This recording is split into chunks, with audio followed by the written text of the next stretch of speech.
Alors, tout le monde est prêt?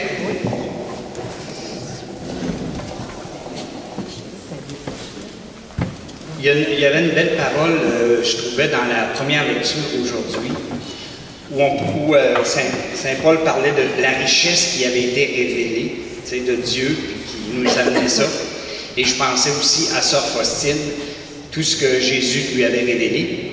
Et je réfléchissais un peu cette semaine au fait qu'il y a eu comme 4 grandes étapes dans l'histoire. Je dirais qu'il y a eu comme l'étape avant l'Ancien Testament, où Dieu a commencé à se révéler dans la conscience des gens, simplement dans tous les peuples. Au travers de tout ça, il y en a qui se sont mis quand même à adorer le soleil, à avoir des divinités comme ça. Mais les gens, avec leur conscience qu'ils pouvaient recevoir, quand même donnaient une louange à Dieu avec leur façon. Tranquillement, pas vite, la deuxième étape, il s'est révélé à travers le peuple juif. Et là, ça nous a donné la connaissance d'un Dieu unique. Alors, c'est pas un Dieu qui est soleil, un Dieu qui est terre ou un Dieu qui est vache, tout ça, mais c'est un Dieu qui est unique, qui est dans le ciel et qui est le créateur de tout. Fait que je dirais que c'est la deuxième étape qui nous a fait connaître comme, pas tout de suite la Trinité, parce que, étant donné qu'il y avait d'autres dieux, les gens croyaient à plein de dieux, à ce moment-là, ça aurait peut-être été mêlant. Alors Dieu s'est révélé comme unique. Après ça, il y a eu l'incarnation avec Jésus, qui lui a commencé à nous faire comprendre qu'il était Trinité. Puis il nous a parlé beaucoup du Père, puis il a voulu nous faire connaître le Père, puis il nous a annoncé que viendrait l'Esprit Saint. Alors la troisième étape. La quatrième étape, c'est après sa résurrection, la Pentecôte, le règne de l'Esprit Saint qui a commencé et qui dure depuis 2000 ans. Et Dieu n'a jamais cessé de se révéler à plein de mystiques, à plein de théologiens. Ce qui fait qu'on a une révélation, on a l'Ancien Testament, on a le Nouveau, mais on a toute la richesse de la vie des saints, des grâces qui ont été données, et ce qu'a vécu Sœur Faustine, dans le fond, c'est un prolongement de ça, de la continuité que Dieu veut se révéler au monde. Alors, on était rendu la semaine passée à Varsovie, en préparation de ses vœux perpétuels. OK? Fait qu'on peut imaginer comment est-ce que, à quelque part, elle vivait un bonheur, enfin d'arriver, après presque un parcours de 8 ans, imaginez-vous, devenir religieuse avec tout ce qu'elle avait traversé de difficile aussi. Et on avait vu qu'elle avait fait une offrande aux pécheurs. Alors, elle s'était offerte, puis le Seigneur lui avait dit que même si elle ne consentait pas à s'offrir aux pécheurs, qu'il lui donnerait toutes les mêmes grâces. Alors, c'était vraiment un choix. Il continuerait d'être bon envers elle, d'y apparaître, puis d'y donner plein de grâces. Mais il lui demandait si elle voulait s'offrir pour que les péchés qui se fassent dans le monde, dans le fond, qu'ils soient comme réparés, si on pourrait dire, qu'ils soient réduits pour que la terre soit plus sainte. Parce que je dirais que le péché, ça me fait penser un peu comme à des nuages. Alors, ça finit par, plus il y en a, plus le soleil ne passe pas. Alors, plus à un moment donné, Dieu ne peut pas donner sa grâce si la terre est remplie de péchés. Et je vous avais parlé d'une vision où Sœur Faustine, finalement, le Seigneur lui avait révélé qu'il détruirait une ville importante à cause des péchés. C'était une ville de Pologne, c'était Varsovie. Et le péché le plus grave, c'était l'avortement. Et on est là, dans les années 1933 dans ce bout-là. Fait qu'imaginez-vous de nos jours, le nombre d'avortements qui se fait, je pense, c'est, je sais pas, j'ai vu un chiffre 50 millions par année, quelque chose comme ça. C'est affreux, c'est tout ce qui se fait. Il y en a eu plus d'1 milliard, ça. Alors, on est rendu à l'étape où, malgré tout ça, à un moment donné, Sœur Faustine avait un petit peu envie de renoncer à faire peindre le tableau. Parce que c'était tellement compliqué. Elle avait pas d'enthousiasme trop même de son directeur spirituel. C'était toujours sous réserve. Alors, Jésus, à un moment donné, elle voit Jésus, il lui dit, « Sache que si tu négliges la peinture de ce tableau et toute l'œuvre de miséricorde, tu devras en rendre compte au jour du jugement d'un grand nombre d'âmes. » Fait que là, elle ajoute, « Ainsi, je ne devrais pas répondre seulement pour moi-même au jour du jugement de Dieu, mais aussi pour d'autres âmes. » Imaginez-vous comme c'était toute une responsabilité. Puis aussi, elle a eu une vision, à un moment donné, de toutes les âmes qui allaient être sauvées. Imaginez-vous l'immensité qu'elle a dû voir, là, mais encore là, c'est des visions, ses doutes peuvent être mêlés à ça. C'est dans cette même période-là, où elle est à Varsovie, durant sa probation, qu'elle va recevoir la prière ô sang et eau qui avait jailli du cœur de Jésus comme source de miséricorde.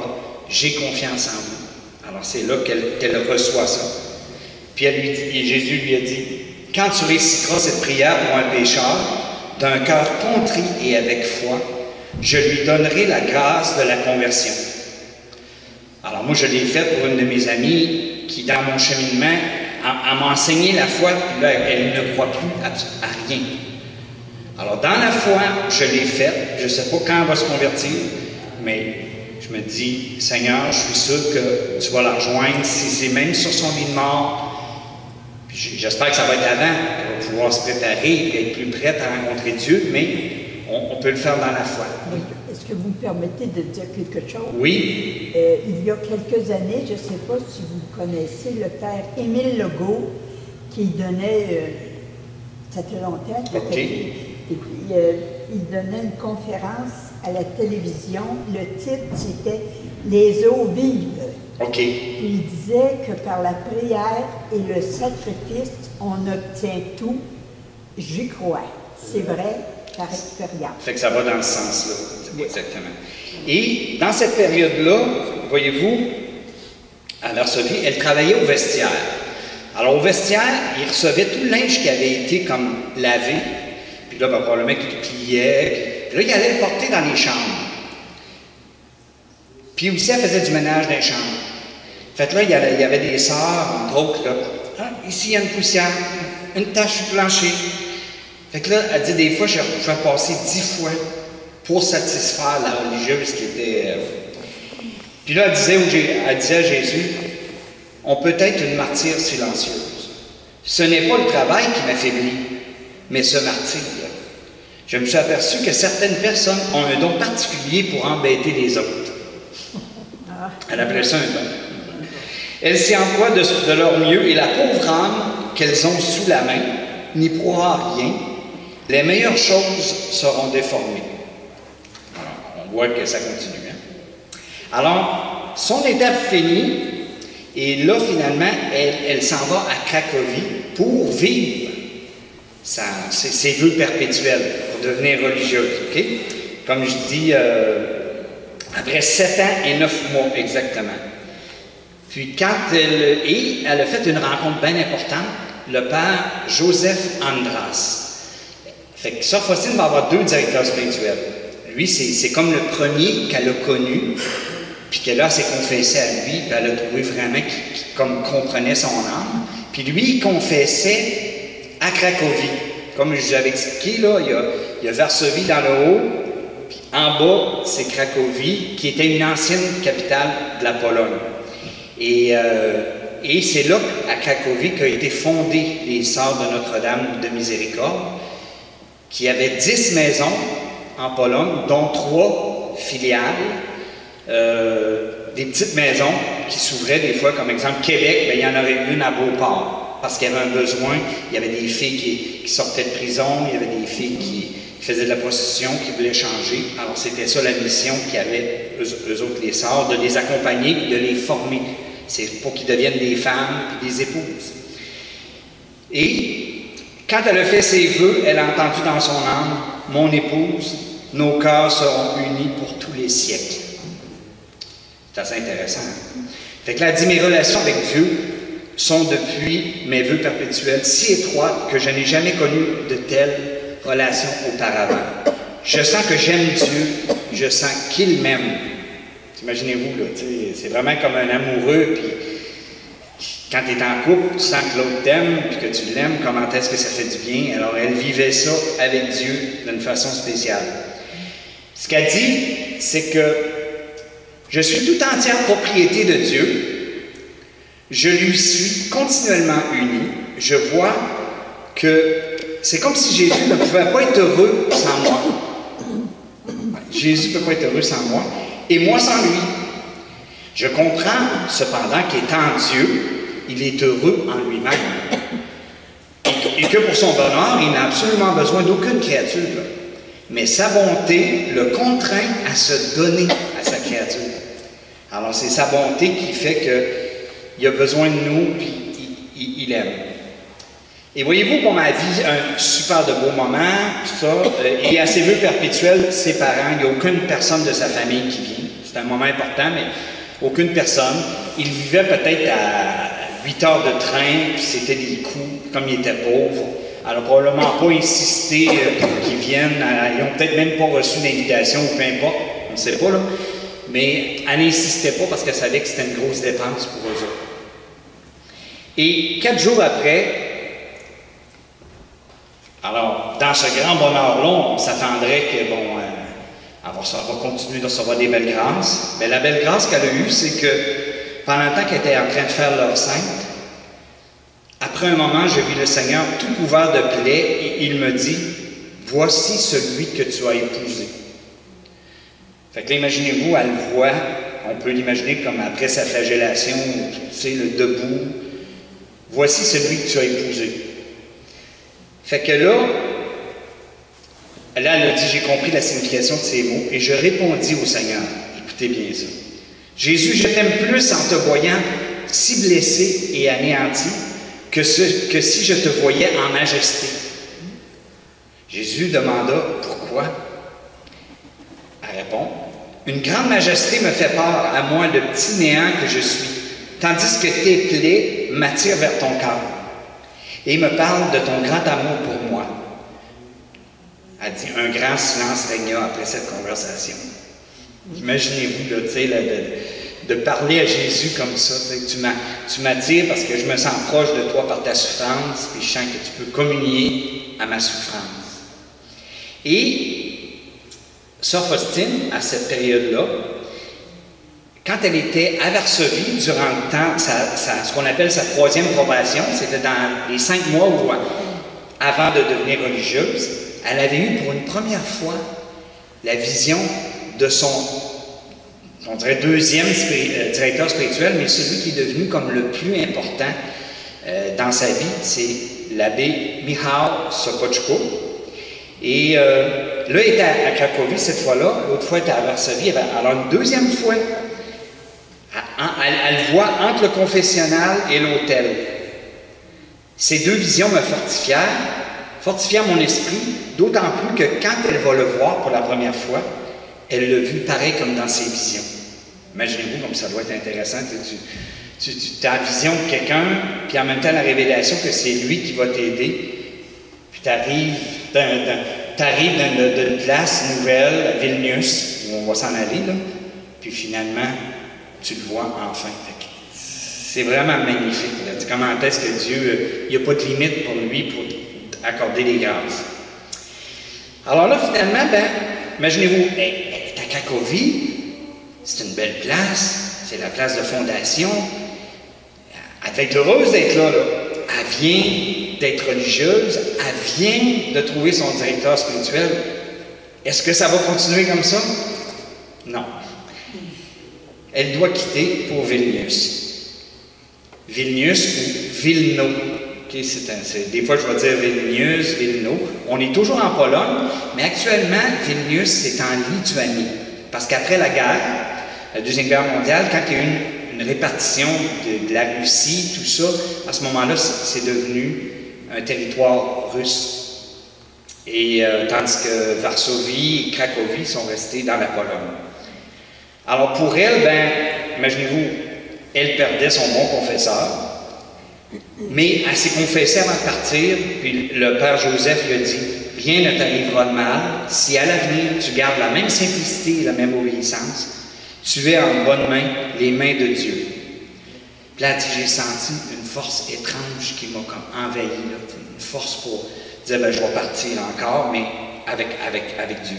Puis là, en sortant, elle était triste, parce qu'elle pensait aux grâces qu'elle avait eues là, puis elle venait d'être religieuse. Fait que là, elle aperçoit Jésus dans la plate-bande. Il dit, ne pleure pas, je suis toujours avec toi.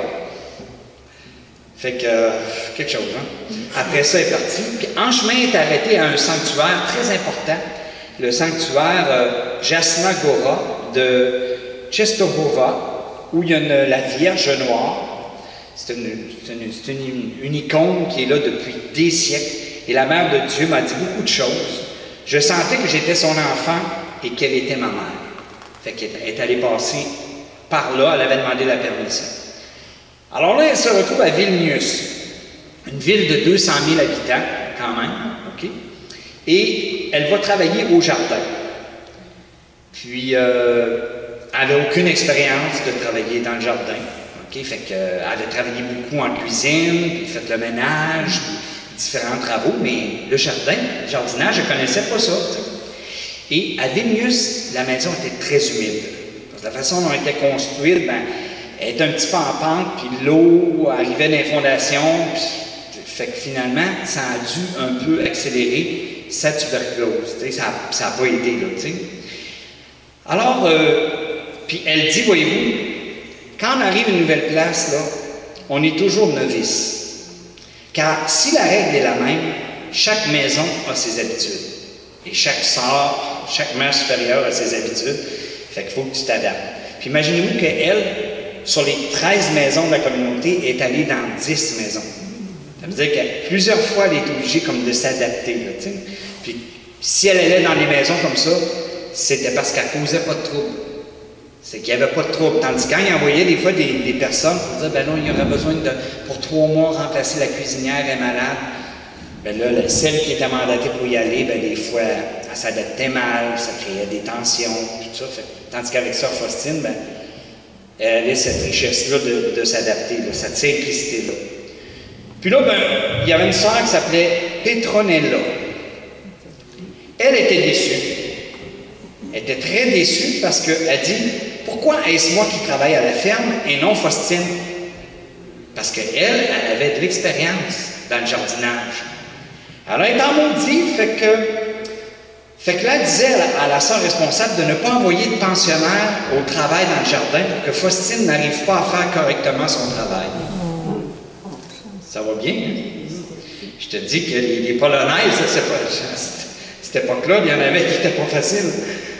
Alors, même une fois fâchée, elle était fâchée contre Faustine, parce qu'elle voyait probablement qu'elle réussissait. Là, elle est allée faucher la mauvaise herbe. En même temps, elle a ramassé des choux, tout ça. Fait qu'elle avait commencé son beau travail. Fait que là, Faustine, qu'est-ce qu'elle faisait dans ce temps-là? Ben, elle allait voir les autres religieuses, ben, elle disait, prie pour telle sœur, ça va pas bien, le diable nous fait faire des choses en colère. Puis là, après ça, les choux ont poussé, mais plus gros. Imaginez-vous. Ça fait que là, elle fait venir la sœur Petronella, ben, tu sais, elle dit, regardez, comme le Seigneur est bon. Fait que là, la sœur, quand elle a vu ça, est devenue son amie, puis elle permettait plus que personne dise du mal d'elle. Parce qu'elle, elle avait fait de quoi de pas correct, mais là, elle se rendait compte qu'elle n'avait pas été correcte. T'sais. Puis même, fait que là, finalement, parce qu'elle, elle a appris le jardinage, elle s'informait, tout ça, puis finalement, ça en est bien tiré, à tel point qu'à un moment donné, il y a eu une visite de dignitaires, okay, qui sont venus visiter à la maison, tu sais, du monde du gouvernement, tout ça. Puis là, il y a une personne qui a dit, oh, les sœurs ont visiblement une jardinière spécialisée. Fait que, voyez-vous comment elle s'adaptait, puis comment est-ce qu'elle voulait bien faire les choses, hein? En plus de ça, imaginez-vous, elle avait sa semaine qu'elle avait faite dans le jardin, puis aussi, comme elle était bonne dans les glaçages de gâteaux, ben, des fois, elle lâchait sa job pour aller faire des glaçages de gâteaux. Ben, la fin de semaine, elle s'offrait elle-même pour être à cuisine. Ça fait que, ça faisait l'affaire hein, de certaines personnes. Fait qu'en plus, elle allait aider la fin de semaine à la cuisine. Fait que c'est quelque chose. Sur la charité là, et la miséricorde. Là. Et c'est là qu'elle rencontre l'abbé Sopochko, qui lui a 45 ans. Elle en a 28. Okay? Fait que quand on a 28 ans, on rencontre un prêtre quand même de 45 ans, il y a quand même une confiance qu'on peut avoir. Puis en plus, lui, il avait fait du travail en paroisse, social, éducatif. Il avait dû enseigner à des enfants, aumônier militaire, formation des prêtres. Il enseignait à la faculté de théologie. Il était directeur spirituel au séminaire de Vilnius. Il confessait dans de nombreux couvents masculins et féminins. Puis c'était quelqu'un d'ardent, plein de Dieu, très réaliste, loin de l'exaltation. Alors, elle tombait, Jésus avait vraiment donné quelqu'un vraiment un bon prêtre. Et là, finalement, ah oui, c'est ça, voici mon fidèle serviteur, il t'aidera à accomplir ma volonté sur terre. C'est ça qu'elle avait entendu les 2 fois qu'elle avait eu la vision de lui avant. Et là, finalement, elle avait commencé à se confier au père Andras avant de partir de Cracovie. Imaginez-vous, vous faites un lien avec un prêtre que vous commencez à dire vos choses, puis là, il vous confirme, puis il dit ça va aller bien, tout ça. Tu commences à avoir confiance. Fait que là, il t'arrive un autre prêtre, même si tu l'as vu en vision, tu peux être un petit peu gêné, et dire oh, je vais recommencer à dire des choses, est-ce qu'il va vraiment me comprendre? Fait qu'elle avait un petit peu de doute. Fait que regardez ce que Jésus lui a dit. OK. Parce qu'elle était comme un peu timide en même temps. Là, elle finit une neuvaine pour lui. Elle fait une neuvaine pour lui. Et Jésus dit, je te l'ai fait connaître avant que tes supérieurs ne t'envoient ici. Alors Jésus lui confirme. Il dit, j'agirai envers toi comme tu agiras envers ton confesseur. Si tu lui caches quelque chose, serait-ce même la plus petite grâce. Moi aussi, je me cacherai à toi et tu resteras seul. Fait que si tu caches des choses, je te dirai pas toutes. Fait qu'elle est obligée de s'ouvrir. Fait que là, finalement, elle est allée se confesser à lui pour une première fois. Mais là, Sopocko, imaginez-vous qu'il était dérangé par tout ce qu'elle lui disait. Là, puis la vision qu'elle avait eue à Poix du tableau, il fallait faire peindre ça. Tellement qu'à un moment donné, il annonce à la supérieure, je vais être obligé de quitter. Fait que là, la supérieure a dit, ça ne serait pas à cause de ça, Faustine. Fait que finalement, elle a fini par voir qu'il y avait peur de la tâche. Il y avait peur de s'impliquer. Là, alors, il fait faire, pour être plus sûr, un examen psychiatrique. Fait qu'elle va passer l'examen, puis finalement, tout est beau et elle a une santé parfaite. Malgré la réponse favorable, je doutais en partie. Je réfléchissais, je priais et j'analysais. Je me renseignais auprès des prêtres reconnus. L'archevêque était très sceptique. Il en parlait. Ça, parce que, comme je vous ai dit la semaine passée, la miséricorde de Dieu, on n'en parlait pas beaucoup. C'était pas, surtout pas comme le principal attribut de Dieu. Puis pourquoi faire une fête sur un attribut? Après ça, il va falloir en faire une sur la fête de la sagesse de Dieu.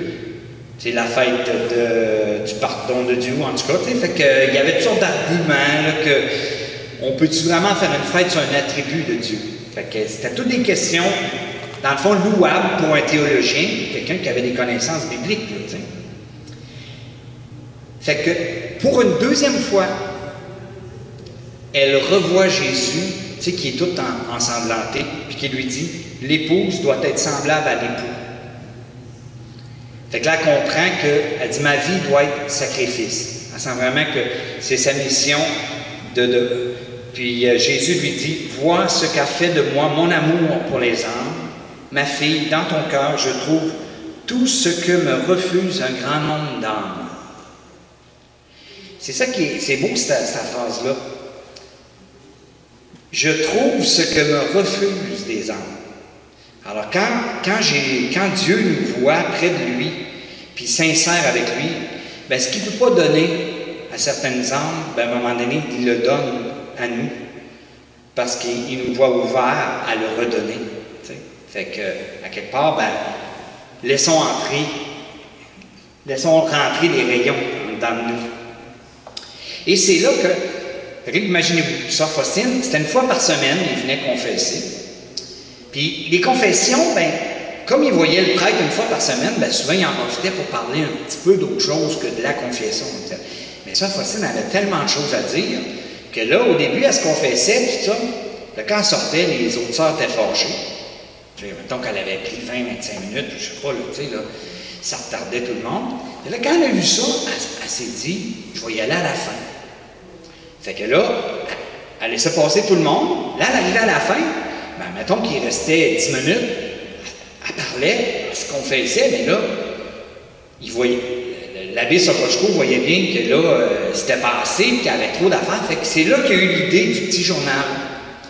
Et il lui dit, ben, parce que ça commençait à le fatiguer, il dit, garde, écris un petit journal, puis un journal, puis mets-moi ça par écrit, puis quand tu en auras un petit bout d'écrit, amène-moi ça, puis moi je lirai ça.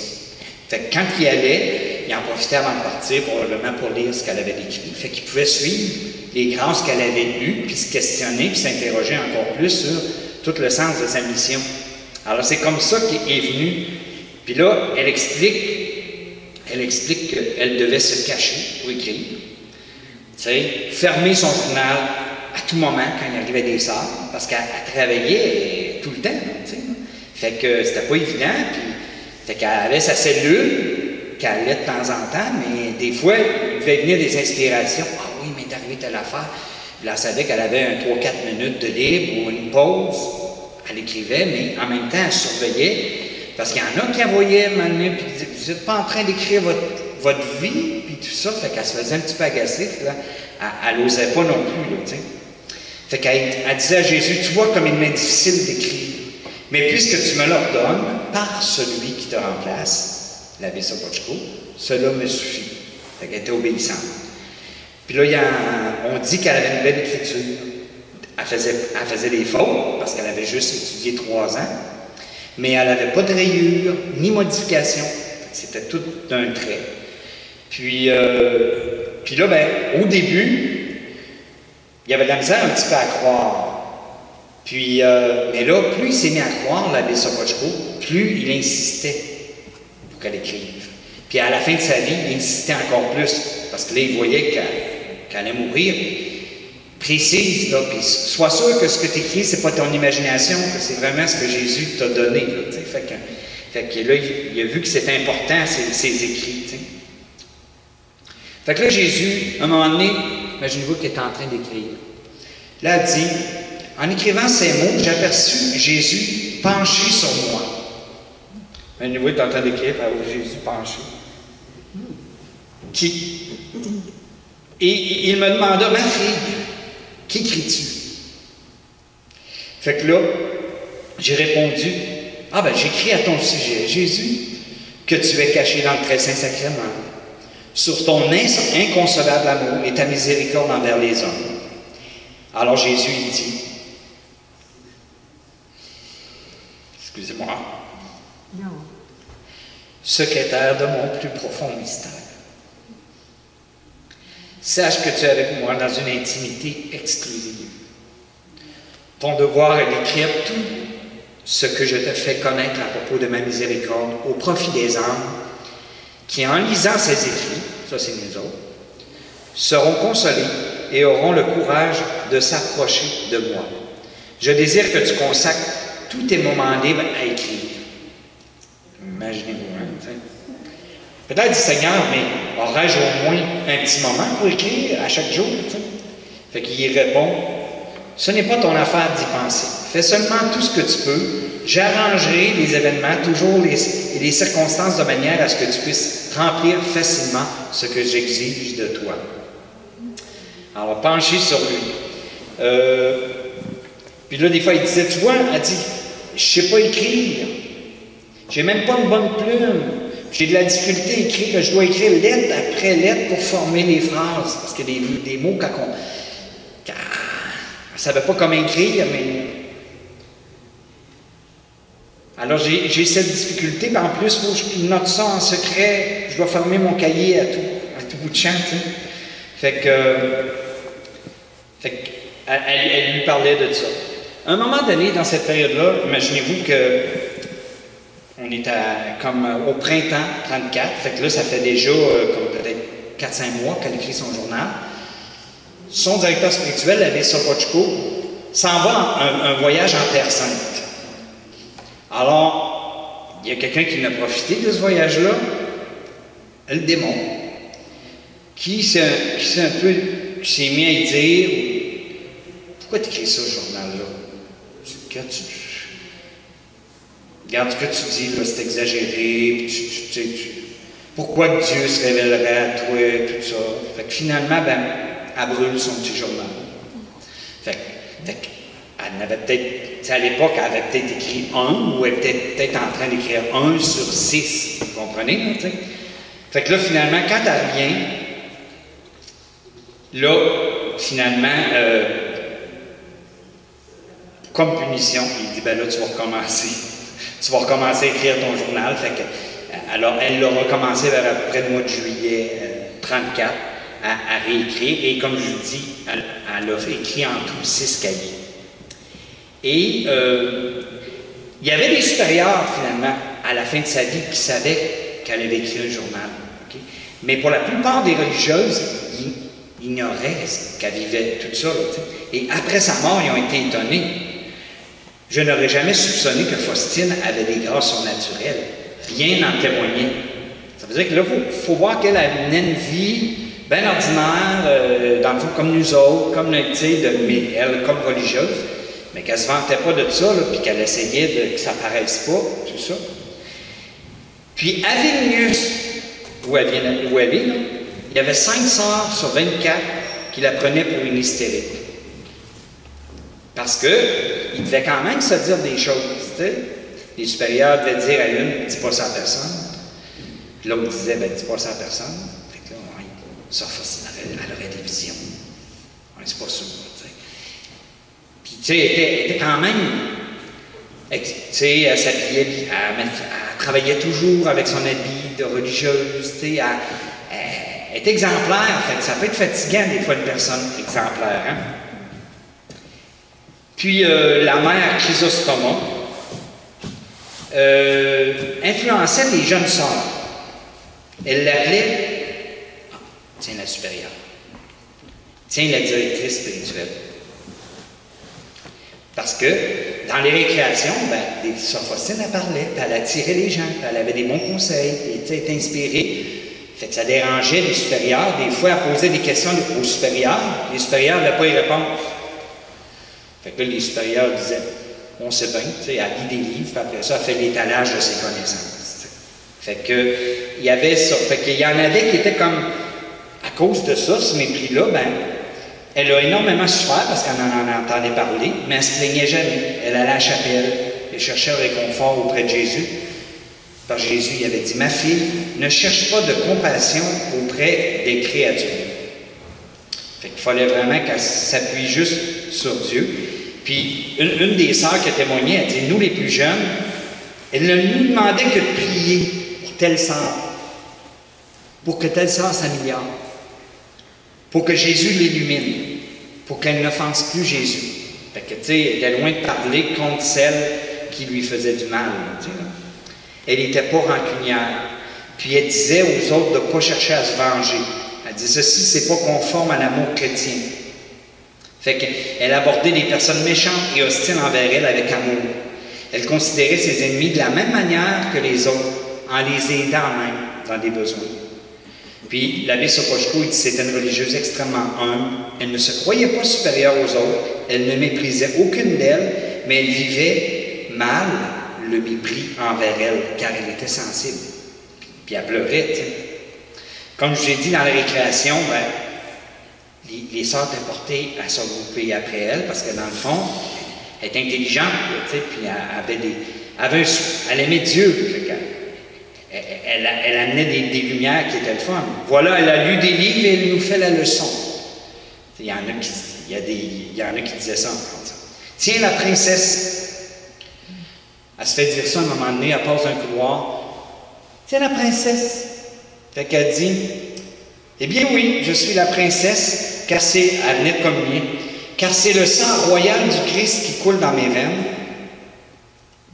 Fait qu'elle était contente. inconsciente. Fait qu'elle virait ça un peu elle se faisait appeler Châtelaine, qui était comtesse, personnage bizarre au théâtre, Châtelaine.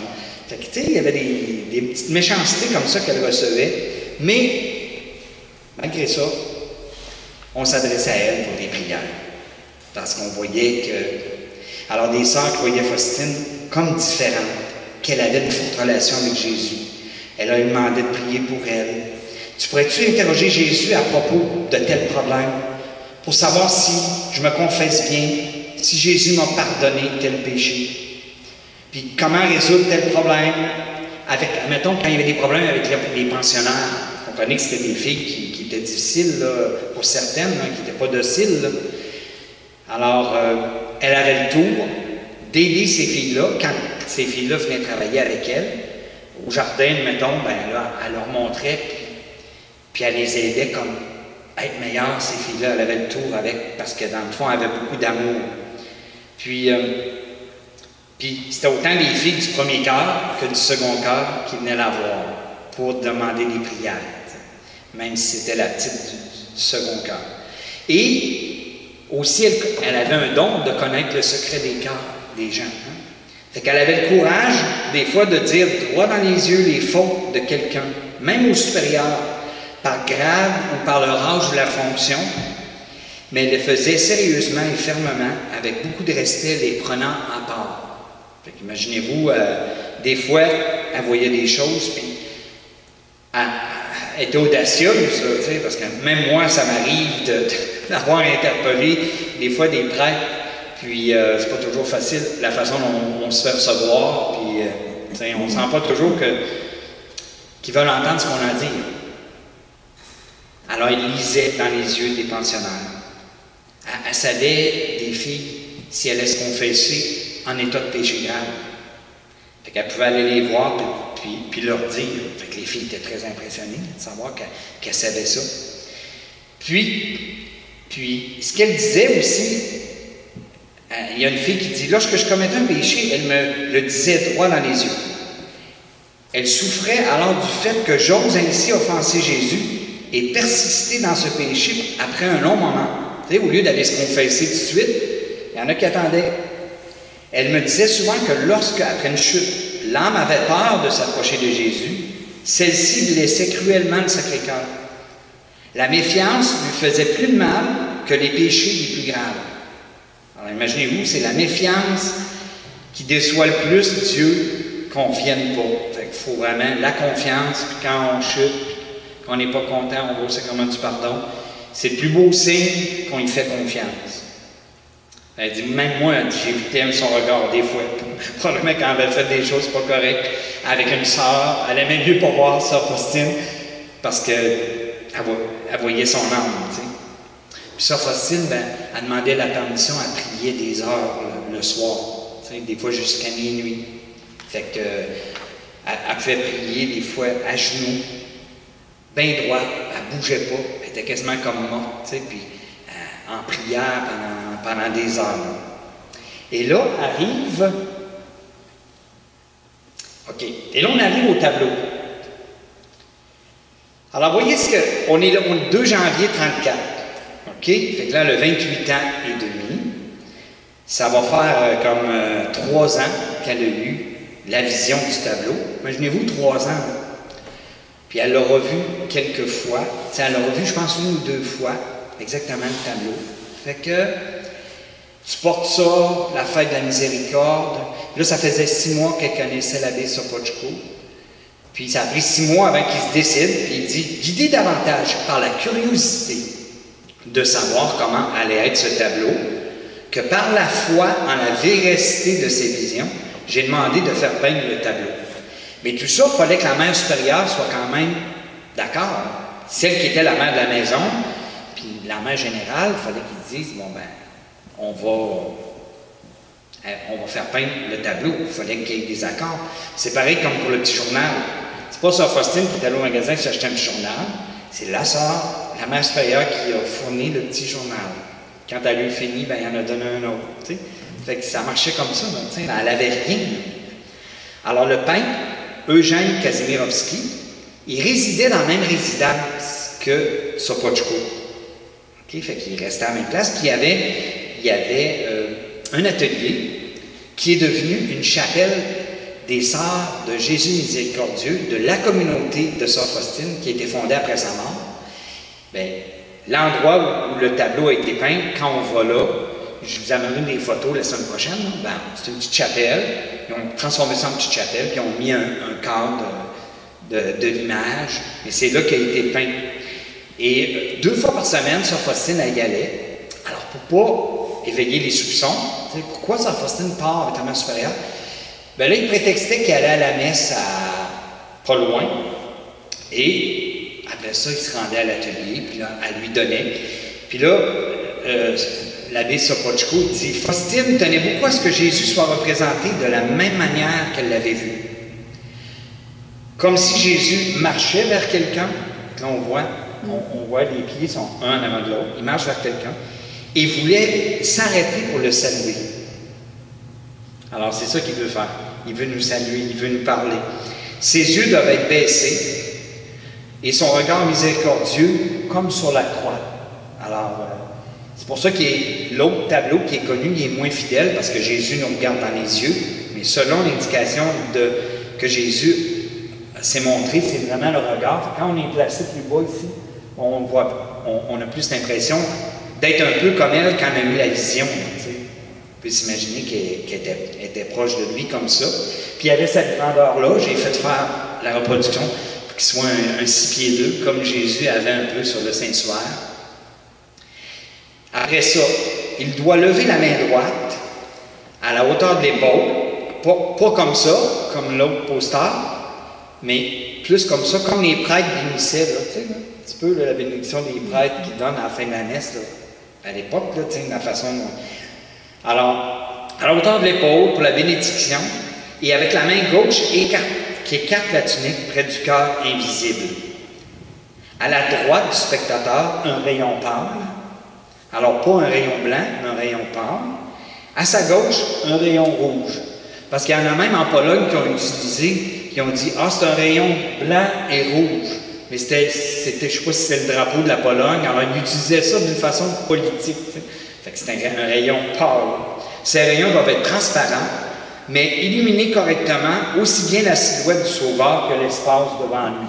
Fait que les rayons, dans le fond, ils devraient descendre même encore plus. Là, mais, à un moment donné, ben, elle donne des consignes, mais un jour est arrivé, puis là, il avait fini, mais on peut s'imaginer que le visage n'avait pas bien réussi, tout ça, fait qu'elle était très déçue. Puis là, quand elle est arrivée à la chapelle, elle dit « Seigneur, tu sais, elle pleurait, qui va te peindre aussi beau que tu es? » Alors, elle a entendu, ce n'est ni dans la beauté des couleurs, ni dans celle du coup de pinceau que réside la grandeur de cette image, mais dans sa grâce. Ça veut dire que toutes les petites images qu'on a, peu importe, là, le Seigneur peut passer pour nous donner sa grâce. Alors, c'est ça, honorer, c'est un des aspects du culte de la miséricorde, c'est honorer cette image-là. Tu sais, d'avoir une pensée, quand on le regarde au moins une fois par jour, de s'unir à lui, qui est mort, qui nous offre sa grâce, mais c'est son cœur, hein? C'est le Sacré-Cœur qui s'est donné. Il y a tout le symbole aussi de l'Eucharistie dans ces rayons-là. Alors le peintre a dû recommencer, a dû reprendre tout ça, puis à un moment donné, il est arrivé, puis là, elle dit, oh, là, elle dit, j'ai trouvé qui était très ressemblant, j'en ai éprouvé une très grande joie. Là, elle dit, lorsque j'ai regardé ce tableau, un si vif amour de Dieu me pénétra que pendant un bon moment, je ne savais plus où j'étais. Imaginez-vous, elle est là, puis là, tout ce qui se passait dans sa tête, c'est dans le fond, la réalisation commençait à se faire là, du tableau. Là. Puis finalement, ben là, c'est là que le Seigneur lui a fait connaître le grand nombre d'âmes qui trouvera le salut à cette œuvre. Parce qu'il était allé dans une église, puis là, ben, elle avait prié la Très Sainte Vierge, puis fait que le Seigneur lui fait connaître le nombre d'âmes. Puis à un autre moment donné, il va lui dire, mon regard sur cette image est le même que celui que j'avais sur la croix. Parce que sur la croix, le Christ, il ne pouvait pas regarder les gens, là. Il était blessé, les yeux, le sang coulait, il avait de la misère à s'ouvrir les yeux. Sa mère était là, puis Saint Jean, mais dans les écrits mystiques qu'on lit, il les voyait quasiment pas. T'sais, fait que c'était à peine s'il pouvait voir comme il faut, tellement il souffrait, là, t'sais. Et une chose, imaginez-vous, qui est spéciale, quand elle est partie de Vilnius, 2 ans plus tard, elle a amené une petite esquisse du tableau. Alors, le peintre avait fait une petite esquisse. Fait qu'imaginez-vous, elle amène ça à Cracovie, puis là, elle dit, ça serait le fun que vous l'exposiez, tu sais. Fait que là, la sœur a dit, non, elle dit, on ne l'exposera pas parce qu'il y en a qui vont se questionner d'où ça vient cette image-là. Puis, il ne faut pas éveiller de soupçons. Fait que là, ça revient à Cracovie avec une belle image. Ils l'ont mis comme dans... attends, où est-ce qu'ils l'ont mis là? Ils l'ont caché une place, là, tu sais. Puis finalement, ben, quand il n'a jamais sorti de là, puis quand Varsovie a été bombardée, tout ça, ben finalement, le tableau a brûlé avec ça, tu sais. Fait que finalement, ben, quand elle est dans les dernières années de sa vie, dans le fond, le tableau, il n'y en avait pas, là, tu sais. Mais il était à Vilnius, dans l'autre maison, qui était à plusieurs kilomètres. Fait qu'elle ne pouvait pas partir comme elle voulait, aller le voir l'image, tu sais. Fait que c'est un peu ça. Et dans cette même période-là, il est arrivé 3 événements. Au-dessus de la maison à Vilnius, elle voit une grande clarté et une profonde obscurité. Grande lumière, profonde obscurité. Là, j'ai vu le combat entre ces 2 puissances. Fait que là, vous voyez, dans le fond, que le tableau, il allait causer du tort aux ténèbres. Tu sais, comme c'est important. Et il y a eu le petit journal qu'elle avait brûlé à cause du démon. Et elle a renouvelé son acte d'offrande que je vous ai parlé la semaine passée. Mais Jésus, il dit, je veux que tu renouvelles ton acte, en particulier pour les hommes qui ont perdu confiance en la miséricorde divine.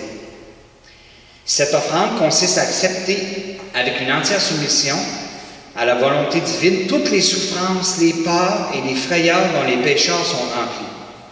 Ça veut dire que dans le fond, des fois, elle sauvait des âmes en prenant leur part de se confesser. Fait que ça y faisait vivre des sentiments très difficiles d'expiation pour la réparation pour les âmes qui ne croient pas à la bonté de Dieu. Et à partir de ce moment-là, ses souffrances physiques commencent à augmenter.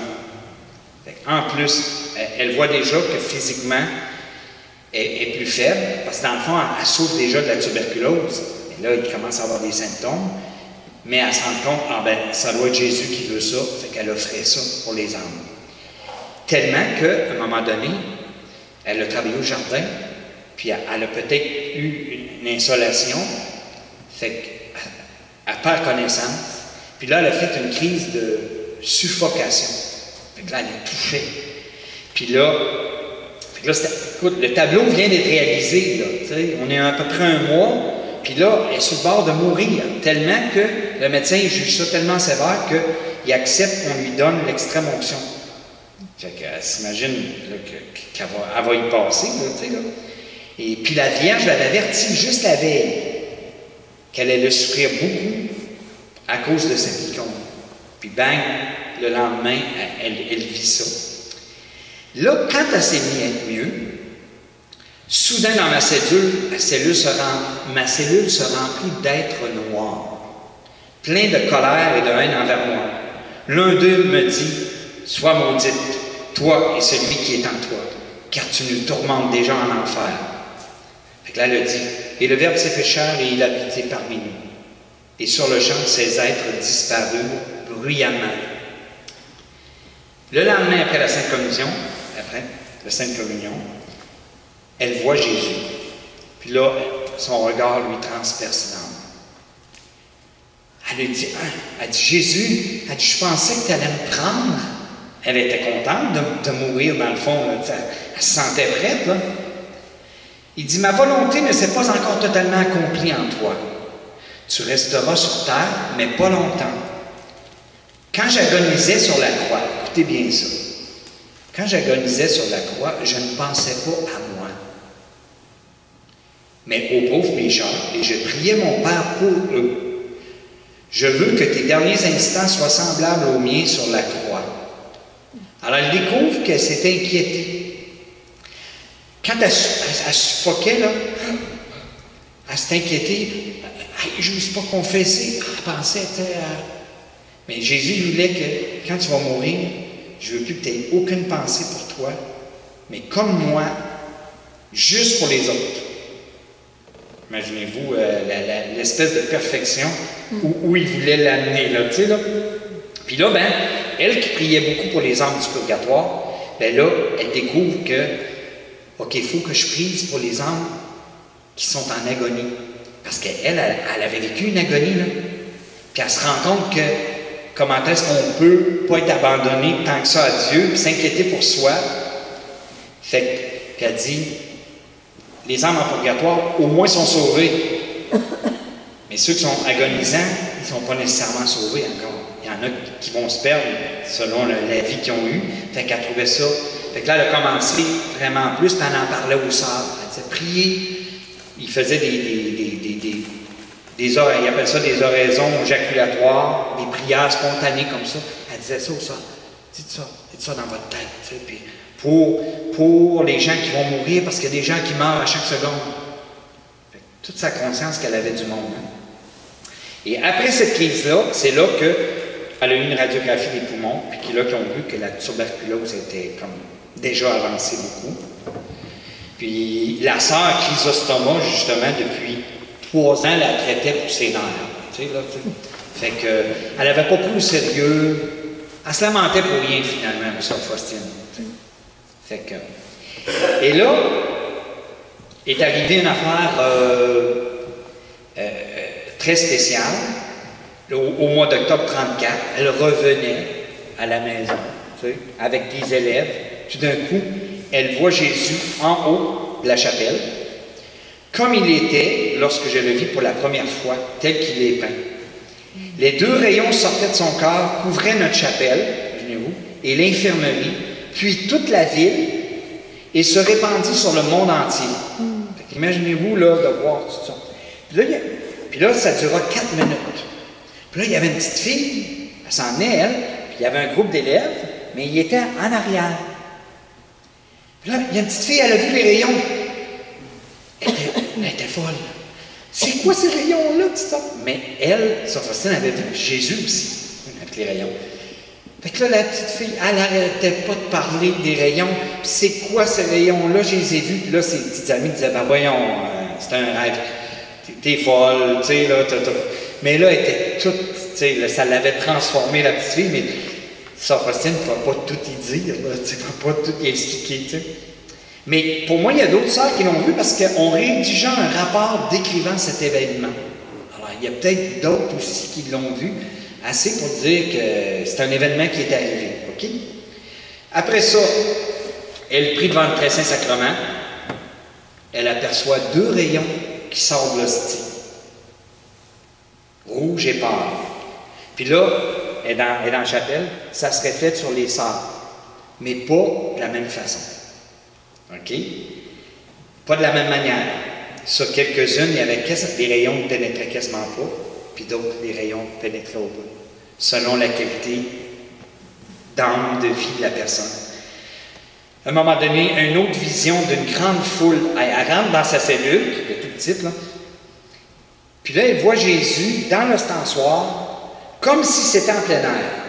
Au pied de Jésus, je voyais mon confesseur, et derrière lui, un grand nombre de hauts dignitaires de l'Église.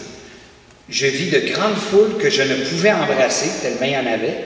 Je voyais ces 2 rayons sortant de l'hostie. Alors, autrement dit, Jésus, il faisait vraiment comprendre, elle qui s'appelait Marie Faustine, qui a marqué du Saint-Sacrement, que les rayons avaient vraiment un lien avec l'Eucharistie. Fait que c'était vraiment... puis elle, toute la dévotion, alors son cœur eucharistique, tout ça, fait qu'il montrait ça. Et là, aussi, il y a de quoi de curieux, c'est que le pape Pie IX, en 1855, avait proclamé une fête de la miséricorde. Alors, il en existait déjà une sur papier. Puis là, un moment donné, ben là, l'abbé Sopocko, il dit, elle va voir l'abbé Sopocko, ben, puis là, il lui dit, oui, il y en a déjà une, j'ai pris mes informations, mais il y en existe une, fête de la miséricorde. Fait que là, elle s'adresse à Jésus, elle dit, ça m'étonne beaucoup que tu me fasses parler de cette fête, elle existe déjà, me dit-on. Fait que là, Jésus, il dit, qui la connaît? Personne. Et même ceux qui doivent proclamer et instruire les gens de cette miséricorde, souvent, ne le savent même pas. Ça veut dire que, des fois, Dieu a inspiré, comme à un pape, quelque chose pour d'établir de quoi, puis finalement, ça n'a pas eu d'impact. Fait qu'il se reprend, quelques années plus tard, par une autre mystique, bien simple, pour que ça finisse par se réaliser. Puis il existait un autre chapelet de la miséricorde, qui avec une prière différente. Puis dans la deuxième partie, c'était Mon Jésus miséricorde, mon Jésus miséricorde. C'était ça que ça disait. Fait que ça existait déjà, les sœurs, vu que c'était les sœurs Notre-Dame de la Miséricorde, le disaient le soir. Mais elle avait reçu de quoi d'autre dans le fond. T'sais? Alors, c'est ça, parce qu'à cette époque-là, vous savez la phrase, là, « Heureux les miséricordieux, car ils obtiendront miséricorde ». Ça peut être mal interprété. Ça peut être interprété comme si Jésus disait que la miséricorde n'était destinée qu'à des gens miséricordieux. C'était miséricordieux, tout ça, fait que les autres... mais c'est pas ça. C'est que, dans le fond, Jésus, il veut montrer que le mot miséricorde, hein, ça vient, c'est comme les entrailles d'une mère. Alors, c'est vraiment quoi qui shake, là, qui bouleverse la personne, comme si on voudrait tuer ton enfant. Comment est-ce que tu le protégerais? Bon, ben Dieu, par rapport à chacun de nous, s'il nous voit affaiblir ou en danger, peut-être de s'éloigner de lui, il veut nous donner des grâces pour qu'on continue de le suivre. Alors, dans l'Église catholique, on voyait encore Jésus trop souvent comme un juge juste et sévère, et non miséricordieux. Puis, même si dans la Bible, il y avait des fondements de la miséricorde et de la bonté de Dieu. Alors, Sopocko, lui-même, il regardait dans les écrits théologiens d'époque, puis il trouvait jamais ça que c'était le plus grand attribut de Dieu. Mais en fouillant dans Thomas d'Aquin, dans les Pères de l'Église, dans Saint-Augustin, là, il a trouvé vraiment l'explication. Il a vu que bien des siècles avant, Thomas d'Aquin expliquait c'était quoi la miséricorde de Dieu. Fait que là, écoute, lui, il voyait ça dans le petit journal, il n'y croyait pas, il regardait les revues de théologie, c'était pas clair, puis finalement, il trouvait la confirmation, puis il voyait, bon, ben, ça se tient.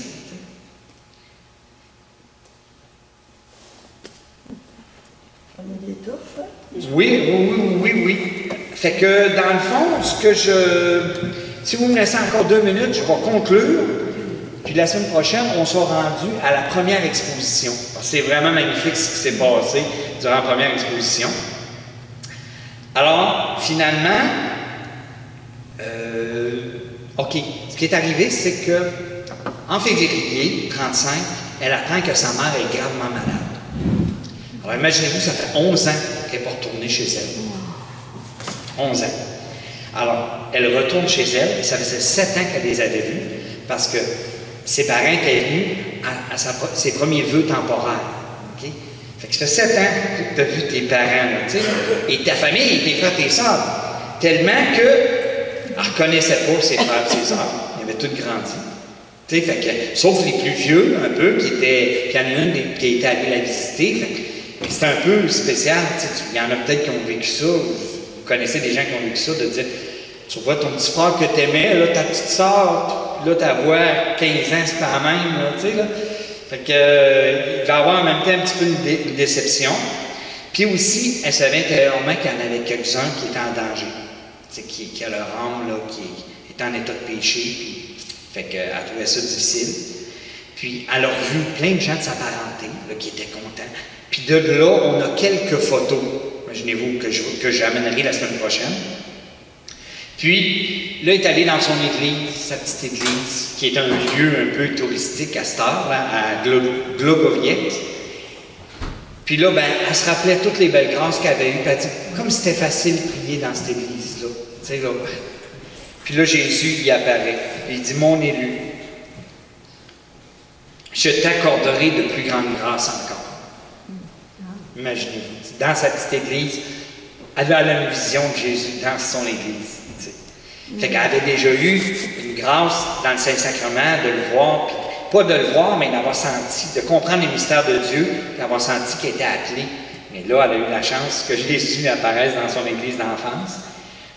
Et là, quand elle est partie, tout le monde pleurait, tu sais, puis écoute, là. Puis là, ben, elle, quand elle est arrivée dans le train, là, elle s'est laissée aller, puis là, elle a pleuré au bout, parce qu'elle n'avait pas comme senti peut-être la peine, tout ça, tu sais, mais quand elle est arrivée dans le train, là, elle a pleuré, parce qu'elle savait qu'elle ne reviendrait pas, probablement.